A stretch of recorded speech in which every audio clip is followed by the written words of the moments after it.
سلامتی ہے ان آنکھوں پہ جو ہدایت پہ نظریں جمائے بیٹھی ہیں، ان کانوں پہ جو ذکر خیر کے منتظر رہتے ہیں، اور ان قدموں پہ جو ہدایت کی راہ پہ گامزن ہے۔ شیطان کے پاس جو ہتھیار ہے نا، اس میں سے اچھے بندوں کے لیے، یہ جو اچھے بندے ہیں ان کے لیے جو سب سے مؤثر ہتھیار ہے وہ مایوسی ہے۔ ڈاکٹر صاحب، بہت سارے لوگ یہ بھی کہتے ہیں کہ ہم اس مایوسی سے نکلنا چاہتے ہیں، لیکن ایک بڑی کامن کمپلینٹ ہے ان کی کہ ہمارے دماغ میں جب ایک بات آ جائے وہی گھومتی رہتی ہے اور ہم باوجود کوشش کے اس خیال سے باہر نہیں نکل سکتے، اور وہ خیال اتنا خطرناک ہوتا ہے، پھر وہ بعد میں کئی نفسیاتی بیماریوں کو جنم دیتا ہے۔ تو یہ ذہن میں کسی ایک ہی خیال کے گھومتے رہنا، یہ کیا عمل ہے اور اس سے بھی باہر نکلا جا سکتا ہے؟ جی، شیطان کے وار چل رہے ہیں، اللہ تعالیٰ ساتھ ساتھ میں یہ بھی بتاتے جا رہا ہے کیسے اس کو کانٹرڈکٹ کیسے کرنا ہے۔ سورہ اعراف 7 اس کی 200، 201 اور 202۔ وَإِمَّا يَنزَغَنَّكَ مِنَ الشَّيْطَانِ نَزْغٌ فَاسْتَعِذْ بِاللَّهِ إِنَّهُ سَمِيعٌ عَلِيمٌ إِنَّ الَّذِينَ اتَّقَوْا إِذَا مَسَّهُمْ طَائِفٌ مِّنَ الشَّيْطَانِ تَذَكَّرُوا فَإِذَا هُمْ مُبْصِرُونَ وَإِخْوَانُهُمْ يَمُدُّونَهُمْ فِي الْغَيِّ ثُمَّ لَا يُقْصِرُونَ۔ اور اگر تجھے شیطان کی ترغیب سے کوئی ترغیب ہو، پس اللہ سے پناہ مانگ، بے شک وہ سننے والا جاننے والا ہے۔ بے شک جو لوگ تقوی اختیار کرتے ہیں، جب وہ شیطان کے چھونے سے اس کے گھیرے میں آ جائیں تو وہ اللہ کی آیت کو یاد کریں، پس ان کو بساط مل جائے گی، اور ان شیطانوں کے بھائی بند انہیں غلط کرنے میں پھیلاتے ہیں، پھر وہ اس میں کمی نہیں چھوڑتے۔ اب یہ دیکھیں یہاں پر یہ بتا رہا ہے، دیکھیں شیطان پہلے ہم نے بتایا وسوسہ کا آ گیا، اس سے پہلے آگے ذکر رحمان سے آنکھیں بند، اب وہ ترغیب دیتا رہتا ہے۔ ترغیب کا مطلب کوئی ایسی بات کوئی ایسے جس پہ آپ بھلک اٹھے، اور جب تجھے شیطان کی ترغیب کوئی بھی ترغیب ہو، پس اللہ کی پناہ مانگ، بے شک وہ سننے والا جاننے والا۔ دوسرے ایک اور چیز ہے آگے جو نیکسٹ آیت میں وہ خاص بات ہے کہ وہ گھیرے میں لے لیتا ہے خیالات جو ہیں آپ کے کنٹینیوس گھیرے میں۔ ایک فرض کریے بعض دفعہ تو ہوتا ہے مختلف خیالات آ رہے ہیں غلط سلط، ایک اسپیسیفک خیال ہوتا ہے جو غلط ہے آف کورس، وہ کنٹینیوس آپ کے ذہن میں چلتا رہتا ہے، تھوڑی دیر بعد وہی آئے گا، پھر اس کو سولو کرنا چاہے گا آدمی سوچ کے اپنے ذہن سے، مگر پھر وہی واپس آ جائے گا۔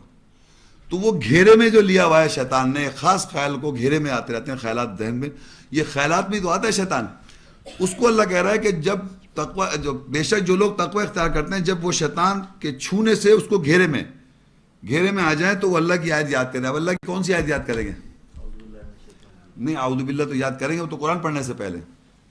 وہ جو گھیرا لگا رہا ہے جس چیز کا، یعنی جس چیز کے بارے میں آپ کو دکھ پہنچا رہا ہے، یا جس چیز کا آپ کو غلط کی ترغیب دے کہہ رہا ہے غلط کرنے، اس سے کانٹرڈکشن میں آپ نے آیت یاد کرنی ہے۔ یہ میں نے بتا دیا گھیرے سمجھے، گھیرے کے مطابق آپ کو آیت پتہ ہونی چاہیے پہلے، سب سے پہلے آیت، تو آپ کو اس سے ریلیونٹ آیت جب پڑھیں گے تو وہ گھیرے سے نکلیں گے باہر۔ وَإِخْوَانُهُمْ يَمُدُّونَهُمْ فِي الْغَيِّ ثُمَّ لَا يُقْصِرُونَ۔ اور یہ شیطان جو ہے ان کے بھائی بند جو ہیں انہیں غلط کرنے کے میں پھیلاتے ہیں، مطلب ان کو غلط کر کے پھیل نہیں آتا، آدمی کہتے ہیں نا چمار ہو رہا ہے غلط کام کر کے پھیلاتے ہیں، پھر وہ اس میں کمی نہیں کرتے۔ یاد رکھیں، یہ بھی بات سمجھیں، یعنی شیطان جو ہے وہ آپ کو ترغیب کرنے میں یا آپ کو گھیرے میں لینے میں یا برا کرانے میں اس میں کمی نہیں کرتے وہ۔ تو اسی کانٹیکس میں نے یہ رکھی آیت جس کو سمجھانے کے لیے جب میں پڑھوں گا کہ ایوب علیہ السلام، قرآن میں ایک ایوب علیہ السلام کا ذکر ہے کہ ان کو شیطان نے مس کر دیا تھا، چھو لیا تھا، یعنی کسی کوئی چیز ہرٹ کری، وہ ہم دیکھتے ہیں کس طرح، اور پھر ہمیں یہ بھی دیکھنا پڑے گا کہ ان کے ساتھ کیا ہرٹنس ہوئی، اور انہوں نے اس ہرٹنس سے، اس تکلیف سے کیسے وہ نکلے، اور ہمارے لیے اس کے لیے کیا گائیڈنس ہے۔ ہم کو بھی ان کی اتباع کے اندر، کیونکہ ہمارے ساتھ تو زیادہ تر شیطان نے زیادہ ہی ہمیں نقصان پہنچا دینا ہے، ان کے ساتھ جب یہ ہو سکتا ہے اور اس پروسیس سے گزر سکتے ہیں ایوب علیہ السلام، تو ہمارے ساتھ بھی ہوگا۔ تو ہم کو ان کی ڈسکشن سے جو میں پڑھوں گا اس سے ہماری کیا گائیڈنس بنے گی اور کس طرح ہمیں نکلنا ہوگا۔ سورہ صاد 38، 41 اور 44۔ وَاذْكُرْ عَبْدَنَا أَيُّوبَ إِذْ نَادَى رَبَّهُ أَنِّي مَسَّنِيَ الشَّيْطَانُ بِنُصْبٍ وَعَذَابٍ اركض برجلك هذا مغتسل بارد وشراب ووهبنا له أهله ومثلهم معهم رحمة منا وذكرى لأولي الألباب۔ یہ 43 اور 44 بھی پڑھ رہا ہوں میں۔ ووهبنا له أهله ومثلهم معهم رحمة منا وذكرى لأولي الألباب۔ وَخُذْ بِيَدِكَ ضِغْثًا فَاضْرِبْ بِهِ وَلَا تَحْنَثْ إِنَّا وَجَدْنَاهُ صَابِرًا نِعْمَ الْعَبْدُ إِنَّهُ أَوَّابٌ. یہاں پہلے تو یہ لکھا ہے نا کہ اور ذکر کرو یا اور ہمارے بندے ایوب کو یاد کرو جب اس نے اپنے رب کو ندا دی, یعنی ایوب علیہ السلام نے اپنے رب کو پکارا, ندا دی کہ اے میرے رب بے شک مجھے چھو لیا شیطان نے, انی مسنی الشیطان, بے شک مجھے چھو لیا, ٹچ کر دیا شیطان نے, عذاب کے ساتھ اور حصے کے ساتھ, پورشن کے ساتھ, کوئی حصے سے انہوں نے چھو لیا, شیطان نے انہیں ٹچ کر دیا, یعنی شیطان نے ان کو مس کر دیا, کچھ حصہ اور عذاب, پنشمنٹ بھی دی, عذاب دیا, پنشمنٹ کس کو, ایوب علیہ السلام کو. اب ٹچ کرنے کا مقصد یہ کہ انہوں نے کوئی ایسا کام, ہمیں یہ نہیں پتا کیا چیز, یہ نہیں پتا اس میں کتاب میں کیا پنشمنٹ ہوئی اور کیا ٹچ ہوا ہے.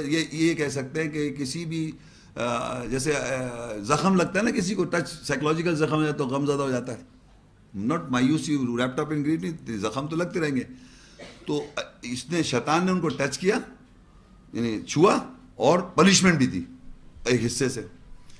تو وہ کیا چیز ہے وہ, کیونکہ آگے جا کے وہ ایکسپلین ہوتی ہے تھوڑی سی, جو میں آیت پہ اب لے کے جاؤں, پھر واپس آ جائے گی, پھر اس کو وہ آگے کیا لکھا ہوا ہے اس میں نیچے اس والی آیت میں, وہ چھوٹا سا ہے, وَخُذْ بِيَدِكَ ضِغْثًا, یہ جو لفظ ہے ضِغْثًا, ضِغْثًا کے معنی ہوتے ہیں وہم یا کیمیرا, انگلش میں کیمیرا, اور یا ہوا, کیمیرا, اور اردو میں ہوا, آدم والی ہوا نہیں, ہوا بہو, ہوا وہم.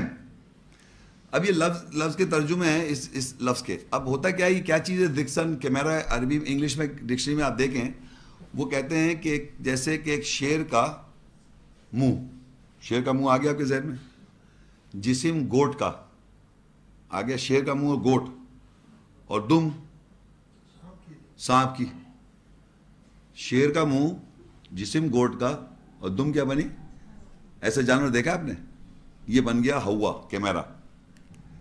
اب یہ سمجھیے آپ کی اور ہماری نفسیات میں جب بھی کوئی زندگی میں آپ کی نفسیات میں کوئی پرابلم ہے تو ہم نے کیا کیا ہوا ہے کہ یعنی پورا شیر کا ایک منہ لے لیا, پوری گوٹ میں سے اس کا جسم لے لیا, اور سانپ پیچھے جوڑ دیا, تو یہ ایک پورا جانور بن گیا اور ہوا بن. اسی طرح انسان کی سائیکولوجی میں نفسیات میں کچھ پرابلمز آتی ہیں مختلف, تو وہ چھوٹے چھوٹے پورشن یہاں پوری بات کو نہیں پکڑتا, پوری بات میں سے اس نے ایک چھوٹا سا پوائنٹ ڈرا کر لیا, پھر دوسری جگہ سے کہیں اور ایک چیز ڈرا کر لی, پھر تیسری جگہ ڈرا کر کے اپنے ذہن میں ایک ہوا بنا لیا. اب جب وہ ہوا بن جاتا ہے اس میں پین میں رہ رہا ہوتا ہے, خود پین میں ہے اور دوسرے کو نظر نہیں آ رہی وہ پین, اب باقاعدہ مصیبت میں گزار. اب جب آپ اس سے بات کریں, پوچھیں کیا مسئلہ ہے, تو وہی ٹٹس اینڈ بٹس, چھوٹے چھوٹے پورشنز کو جوڑ رکھا ہے اس نے, نہ اس کی تہ تک وہ پہنچا ہوا ہے, نہ اس کی تہ کا پہنچا ہوا ہے, نہ اس کا پورا ریزلٹنٹ نہیں ہے. تو مختلف جگہوں سے مختلف سچویشن کو جوڑ کر آپ نے ایک ہوا بنایا ہوا ہے, کیمیرا یا وہم ہے, بس وہ حقیقت نہیں ہے وہ, اور اس کے اندر اپنے آپ کو تکلیف میں رکھا ہوا ہے بڑا زبردست. یہ کون کر رہا ہے, یہ شیطان نے چھو رکھا ہے اس شخص سے. ایوب علیہ السلام کو لکھا ہوا ہے یہاں پر. تو ہم نے کتنے بڑے بڑے کیمرہ بنائے ہوئے ہیں, آپ تصور بھی نہیں کر سکتے. تو یہ بات سمجھ لیں کہ کیمرہ ہر آدمی نے اپنا بنایا ہوا ہے, اس کا ذاتی طور پہ کسی سے کوئی تعلق نہیں, یہ آپ نے خود بنایا ہوا ہے, اور یہ آدمی خود ہی توڑ سکتا ہے. اور وہ توڑنے کا ذکر ہم پڑھیں گے کس طرح. پہلا پروسیجر یہ ہے, ارکض برجلک ھذا مختلط بارد و شراب, اپنی مردانگی پاؤں کے ساتھ دوڑ, یہ نہانے کی ٹھنڈی جگہ اور مشروب ہے. اب جناب ارکض برجلک دو چیزیں, ایک تو واک کریں آپ, جو ہمارے معاشرے میں ڈاکٹر, سائیکالوجسٹ, سائیکیٹرسٹ کہتے ہیں ہر ڈپریشن, ہر پرانی کا بیمار واک کریں آپ, ایک تو سیدھی واک ہو گئی. لیکن نفسیاتی ہم پہلو ساتھ لیتے چلیں گے. جب آپ ارکض برجلک کریں تو رجلک جو عربی کا لفظ ہے رجل, اس کے معنی میسکولن مینرز بھی ہوتے ہیں, مردانی وجات. تو میسنجر کی ایک مردانی وجات بھی ہے, وہ کیا ہے, ربنا وابعث فیہم رسولا منہم یتلو علیہم آیاتک, وہ لوگوں پر آیت تلاوت کرتا ہے, وَيُعَلِّمُ الْكِتَابَ, علم دیتا کتاب کا, وَالْحِکْمَةَ, حکمت سے بات کرتا ہے, وَيُزَكِّيهِمْ, اور تزکیہ کرتا ہے ہمارا. تو جب ہم کو اپنا پہلے کیمرہ آئیڈینٹیفائی کرنا پڑے گا, اس کیمرہ کے مطابق سچویشنلی ایک آیت جو اس کیمرے کو بالکل نیچے ڈھا دے. چار جو تھے گھوڑا شیر یا دم یا جناب سانپ سے جوڑ کے جو ایک جانور بنایا ہوا ہے, وہ کیمرہ جو بنایا ہوا ہے, آپ مجھے بتائیے تو میں بولوں یہ تو شیر ہے, اس کی تو یہ آیت ہے, اور یہ جو دم ہے سانپ اس کی یہ آیت ہے, اور یہ جو پرابلم ہے آپ کی اس کی یہ آیت ہے. 3-4 آیتیں آ گئی آپ کے سامنے, آپ کہنا یہ تو بات صحیح, اب تو ختم. لیکن وہ ایمان بنا ہوا تیرے سے نا پھر آ جائے. تو آپ اللہ کہہ رہے ہیں اس کو ریس وتھ یور, یعنی اپنی مردانی وجات کے ساتھ دوڑ, یعنی اس آیت کو اتنا ریپیٹ کریں اپنی ذات کے اندر تاکہ آپ کا ایمان کا حصہ بن جائے. اتنا یاد کریں, اتنا ریپیٹ کریں تاکہ وہ becomes a part of your belief. وَوَهَبْنَا لَهُ أَهْلَهُ وَمِثْلَهُمْ مَعَهُمْ رَحْمَةً مِنَّا وَذِكْرًا لِأُولِي الْأَلْبَابِ, اور ہم نے اس کو جب اس نے ایسا میسکولن مینر سے ریس کیا تو ہم نے اس کو اس کے اہل عطا کیے اور ان کے ساتھ ان کی مثل بھی عطا کی, یعنی ان کو اللہ تعالیٰ نے نوازا ایک گروپ کے ساتھ, ان کے اہل بھی عطا کر دیے, یعنی ان کے ساتھ ہوئے, اور اس کے ساتھ اور لوگ بھی اس کی مثل عطا کیے. یہ ہمارے پاس سے رحمت اور صاحب دانش کے لیے نصیحت ہے. یہ ہمارے جو تدبر کر رہے ہیں غور سے ہمیں نصیحت مل رہی ہے. لیکن اب یہ دوسرا ایکٹ آ رہا ہے, اور کیا کر, ایک تو تھا ارکز برجلک, اور اپنے ہاتھ سے وہم ہوا کو پکڑ, بس اس کے ساتھ ضرب لگا دو اور جھوٹا حلف نہ اٹھاؤ. یعنی آپ کے ذہن میں پہلے تو ہوا آیا, آیتیں آ گئیں, میسکولن مینر آ گئے, اب آپ نے پکڑا, اس کو پکڑ لیا, اب کہہ رہے اللہ تعالیٰ اس کو ذات ضرب لگاؤ, کس سے, آیت کے ساتھ جو اس سے ریلیٹڈ ہے, اور جھوٹا حلف مت اٹھاؤ. جھوٹا حلف یہ ہوتا ہے کہ آپ نے وعدہ لیا اللہ کے ساتھ کہ میں اب یہ آیتیں وضاحت ہو گئی ہیں, ان آیت کے تحت میں اب اللہ کے ساتھ معاہدہ کرتا ہوں, یہ کرتی ہوں, اور ہرگز میں اب اس کو واپس نہیں جانے دوں. بات سمجھ میں جب آ گئی, اس وقت تو حلف اٹھا لیا آپ نے, لیکن بعد میں جب شیطان نے وار کیا تو پھر واپس وہ آگے اوپر. تو اللہ منع کر رہا ہے جھوٹا حلف مت اٹھائیں. آپ جب آپ یہ فیصلہ کر لیں تو پھر آپ کے پاس یہ کوئی چانس نہیں ہے کہ آپ اس کو حلف کو جھوٹا کر دیں. Under oath to take a promise, جھوٹا نہیں ہونا چاہیے. تو تبھی تو وہ کیمرہ ٹوٹے گا. دونوں چیز یاد رکھیں, ایک تو ریس کریں وتھ میسکولن مینر, جو آیات اس سے ریلیٹڈ اس کو لیں, پلس جھوٹا حلف نہ اٹھائیں. جب معاہدہ کر رہے ہیں تو اٹ شوڈ بی 100% ٹروتھفل. جھوٹ نہیں بولنا اپنے آپ کے ساتھ کہ میں نے وعدہ اللہ کے ساتھ صحیح کر رہا ہوں. میں جھوٹ کر دیں گے کوئی فائدہ نہیں ہوگا.